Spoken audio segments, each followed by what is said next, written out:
The Quo Podcast. Change your way.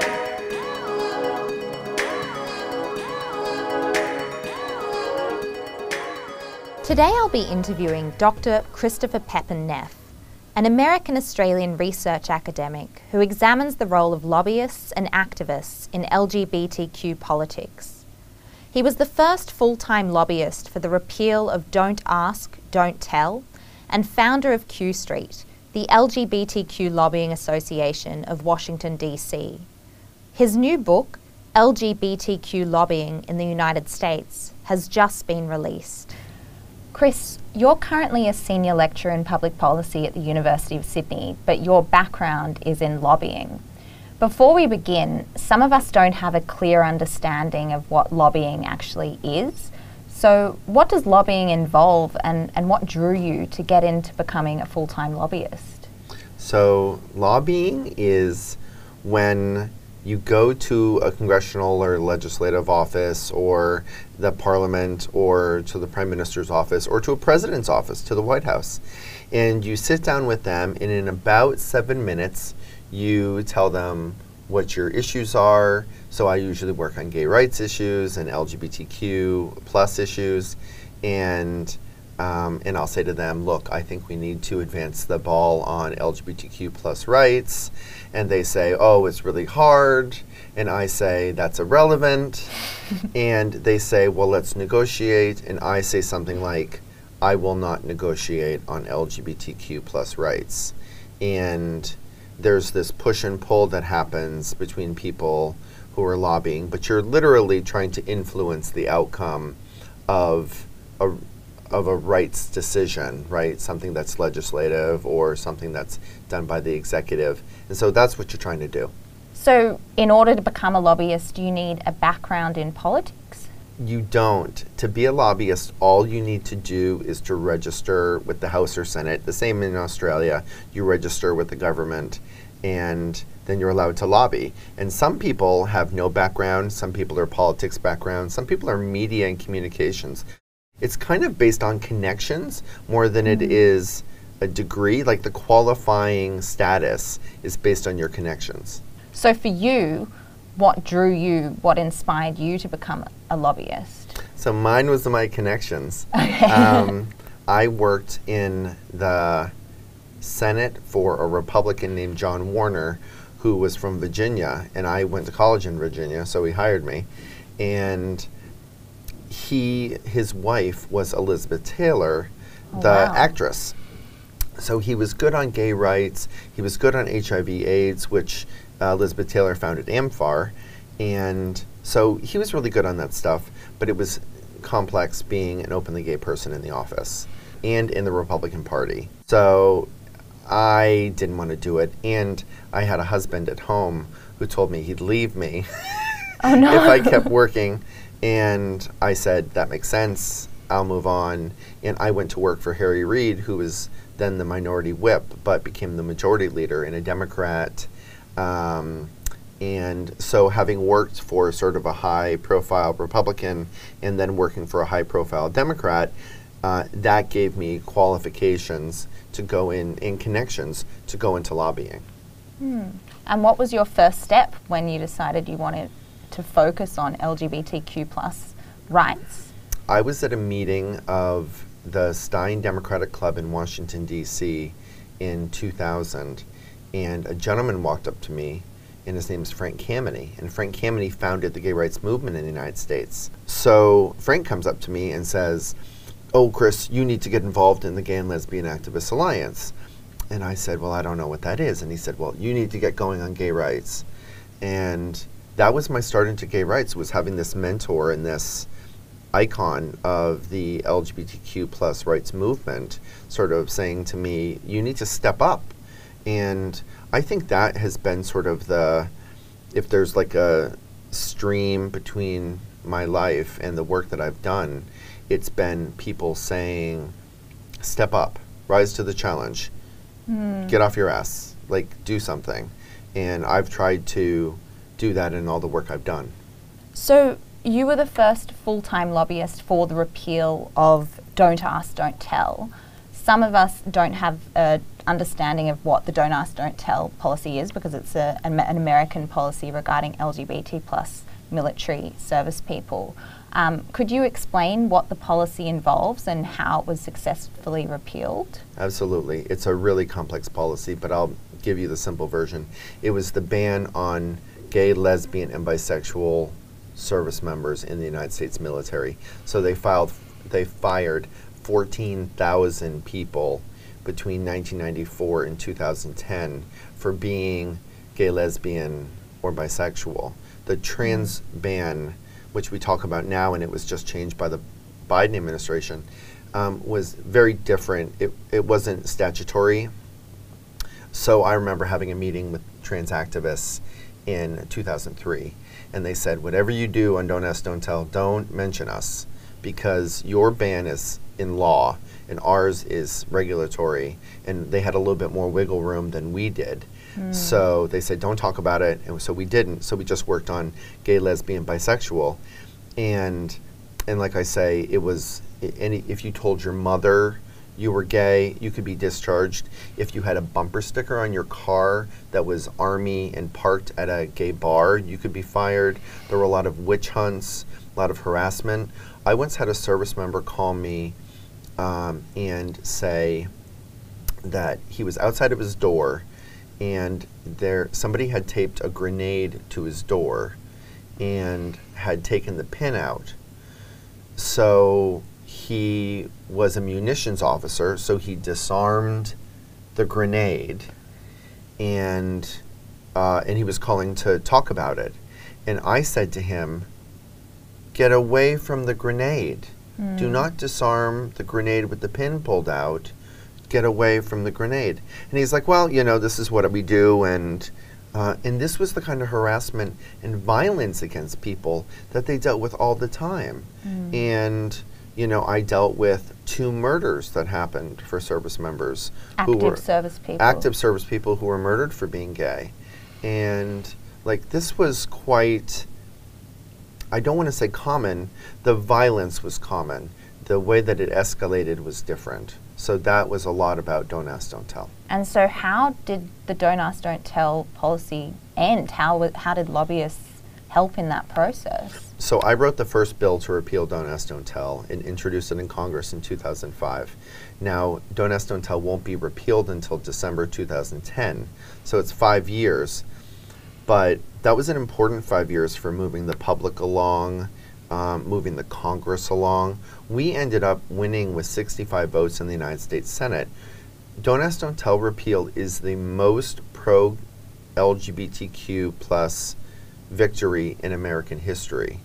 We had 65 out of 100 senators, so 65% of the Senate voted in favor of gays in the military. Wow. That is an extraordinary number, and we hope to beat it and top it in the other work that we do, whether it's trans or queer rights. But as it stands, that was an enormous victory at the time, and it was sort of groundwork that was done. Lady Gaga got involved, so there was a social pop culture kind of element that was there as well. But there was a lot of groundwork that happened. So I always talk about it in the lost decade of the Bush administration, 2001 to 2008. That was hard. And so I attribute a lot of the victory to the people who slogged. And really, if I can say this, it was the service members, the people who, the guy who's taken the grenade off his door, and the families of the slain service members, they made lobbying happen. They repealed Don't Ask, Don't Tell. We were just there to, push the paperwork. But the people who served, they deserve the credit. So earlier this year, you published LGBTQ Lobbying in the United States with Routledge. You argue that mainstream gay lobbying communities actually don't work towards LGBTQ plus interests. What do you define as mainstream gay lobbying communities, and what are their primary interests? So, mainstream gay lobbying returns power to the powerful. Intersectional or LGBTQ lobbying disrupts power. I mean, politics is about power, right? Either you're returning power to the powerful or you're disrupting power to the powerful. It's a binary option to a large extent. And gay mainstream lobbying is sort of heteronormative. It's white, it's male, it's cis, it's able-bodied, it's English-speaking, it's global north kind of lobbying. And we all sort of run into it from time to time. And if I can be critical, marriage equality is pretty mainstream. Like, the institution of marriage is a mainstream institution. I'm not saying that we should be discriminated against. I'm just saying that when we set up the priorities of the movement, I think we should be focused on poverty and homelessness and racism and white supremacy. And it is difficult to see those streams in the traditional way we talk about the gay mainstream movement. So you've touched on it a little bit, but how do you think this mainstream gay lobbying movement can be harmful to more vulnerable members of the community?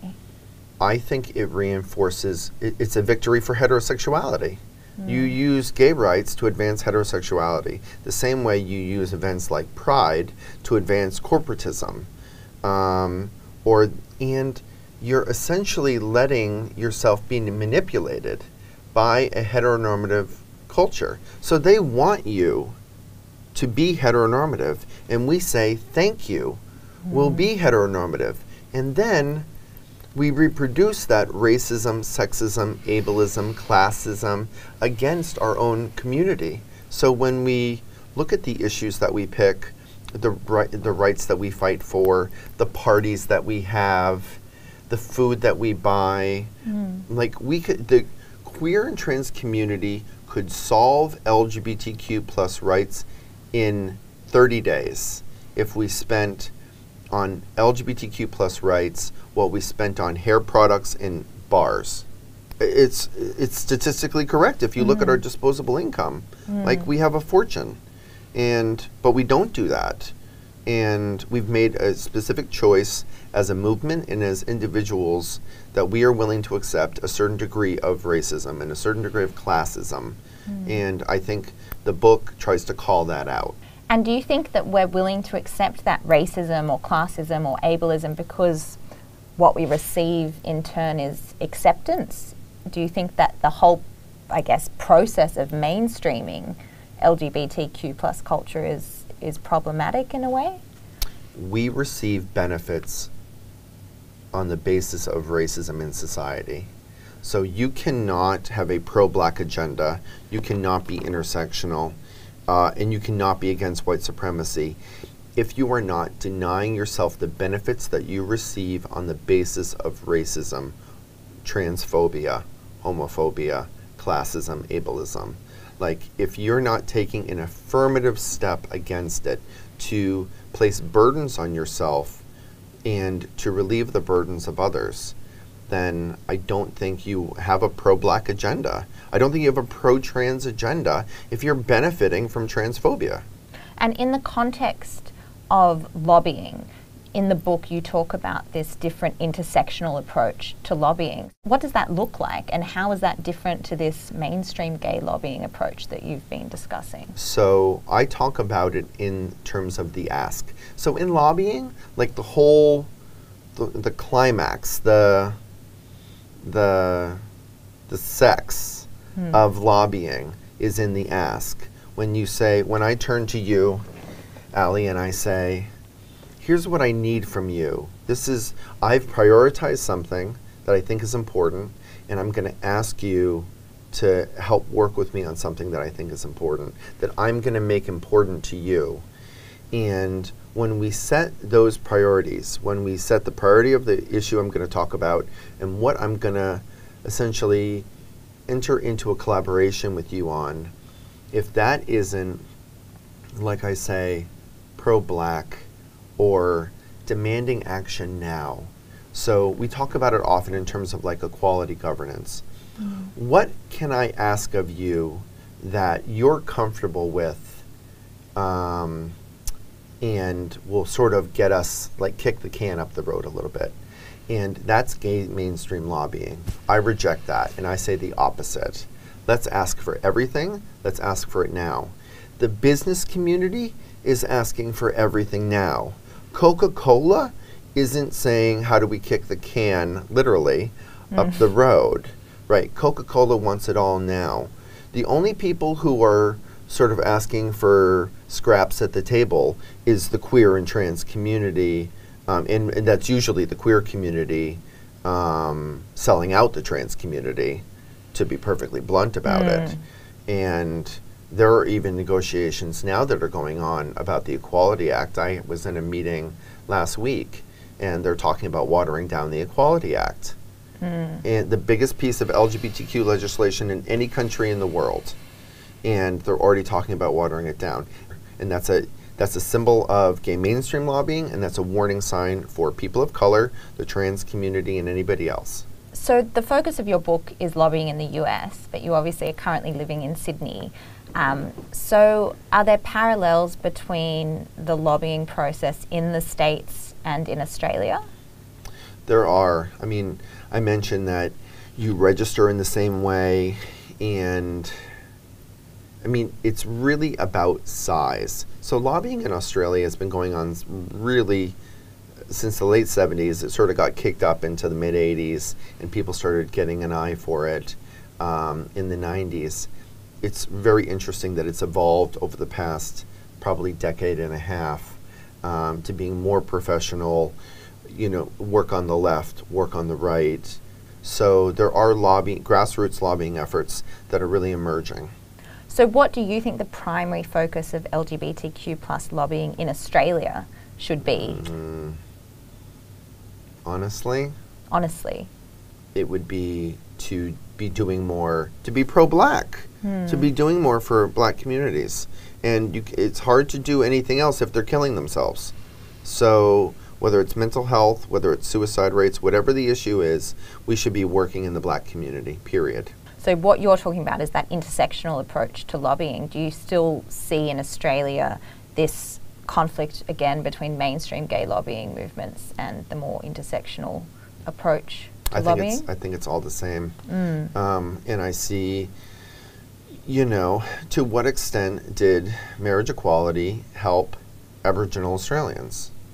I think we need to be attentive to the needs and priorities of more marginalized communities. I was in a meeting when marriage equality was being sort of first considered, and they were talking about the campaign that they were going to run, and it was going to be a post-a vote and things like that. And I just raised my hand and I said, everybody, like, what about 13-year-old queer kids in Alice or trans kids in Darwin? Like, what are we doing to support them? I could care less about the 30-year-olds getting married. I mean, priority-wise, go get married. Good. We should have the right. I don't think that 13-year-olds should be killing themselves in Alice or Darwin because there's an anti-queer and trans campaign that's run for 6 weeks that damages the morale of the community. And I understand that that was something that was being imposed on us. But I would like to see more pushback and more of an effort to deal with, again, like I say, these marginalized communities. We need to prioritize them. If we are not dealing with suicide, like you and I talked about, Ali, like the conversion bill in Victoria, that's where I think our focus should lie, on young people. This is a lucky country. We are doing so much good here. And the people who have money are doing fine. They're doing fine. The white cis male community, they're okay. So let's think about the kids, and let's think about Aboriginal and Torres Strait Islander communities. And do you think part of that is also getting people from those communities involved in lobbying or being led by their experiences? Is lobbying generally dominated by white men? It is, and I think, you know, part of intersectionality and part of the thing that is hardest about sort of that point I was making earlier that we were sharing about getting out of the way of your own privilege is making space and stepping back and shutting up.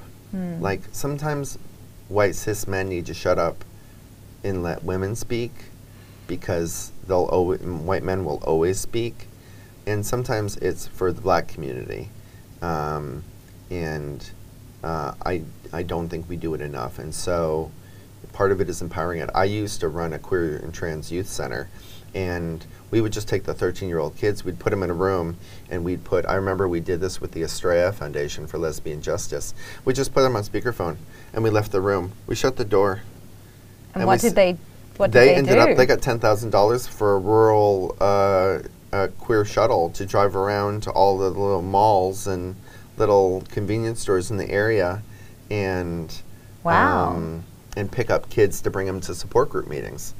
Like, wow. Gold. Just let them do it. Get out of the way. So what do you see as the greatest achievement? And this is, I guess, a big question. What is the greatest achievement of LGBTQ plus lobbying in the last 20 years?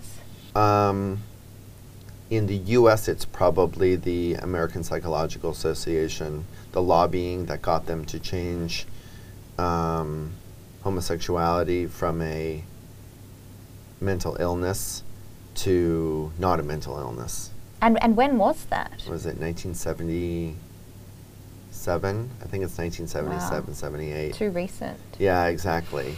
And so they made that change, and that depathologized the queer community. And there's still a little bit of work that needs to be done with the trans community. The community is still trying to figure out where it wants to come down on exactly how it wants to be talked about.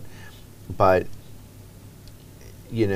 that step of not being an illness is really important to, I think, community outreach and to the sense of self that we all have for who we are, to feel comfortable in our own skin.